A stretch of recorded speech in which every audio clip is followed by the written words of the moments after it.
లేడీకి లేచిందే పరుగు అన్నట్టు మాకు టైంతో సంబంధం లేకుండా ఎప్పుడు ఏ బుద్ధి పుడితే ఆ పని చేసేయాల్సిందే. చూడ్డానికి ఏదో అరుంధతి మూవీలో అరుంధతి అర్ధరాత్రి పశుపతి సమాధి దగ్గరికి వెళ్ళినట్టు ఉంది కదా, నిజంగా ఆ రేంజ్ లోనే ఉంది ఆ చీకటి అదంతా. కానీ మాకు అంత సీన్ లేదులేండి. మేము వెళ్తుంది స్పోర్ట్స్ రూమ్ లోకి. ఇక్కడ స్పోర్ట్స్ తో పాటు కొన్ని జిమ్ ఎక్విప్మెంట్స్ కూడా ఉంటాయి. థ్రెడ్మిల్, సైక్లింగ్ అలాంటివి ఉన్నాయి. ఈ వీడియో చూడగానే మా వాళ్ళు ఏం పోయే కాలం నీకు అంత మంచి ఎక్విప్మెంట్ పెట్టుకుని రోజుకోసారి జిమ్ చేయొచ్చు కదా అని అంటారు. మీరు ఇలా అంటారని నేను ఇన్ని రోజులు వీడియో పెట్టలేదు, కానీ ఎలా అయినా అనేస్తున్నారు అని చెప్పి నేను ఈ వీడియో పెట్టేస్తున్నాను. అందరూ పడుకునే టైంకి మేము గేమ్స్ ఆడడానికి వచ్చాము. టైం అప్పుడు 10 అవుతుంది. ఆ టైంలో మేము క్యారమ్ బోర్డ్ ఆడదామని ఫిక్స్ అయిపోయాము.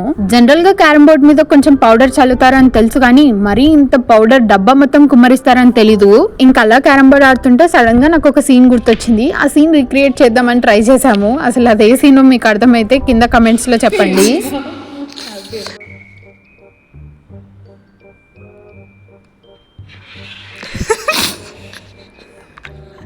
ఇట్లా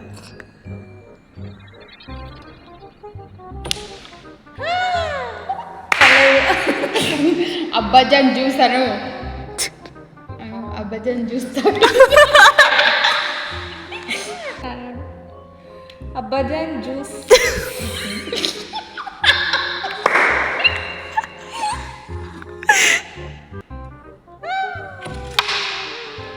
పడలేదు. ఇంకా కొద్దిసేపు జిమ్ ఎక్విప్మెంట్స్ తో కూడా ఆడుకొని వెళ్ళిపోయాము. మాకంత సాహసం చేసే సీన్ లేదులేండి. ఆ థ్రెడ్మిల్ 2లోనే ఉంది. నేను వీడియో ఫ్యాక్స్ లో పెట్టాను అంతే.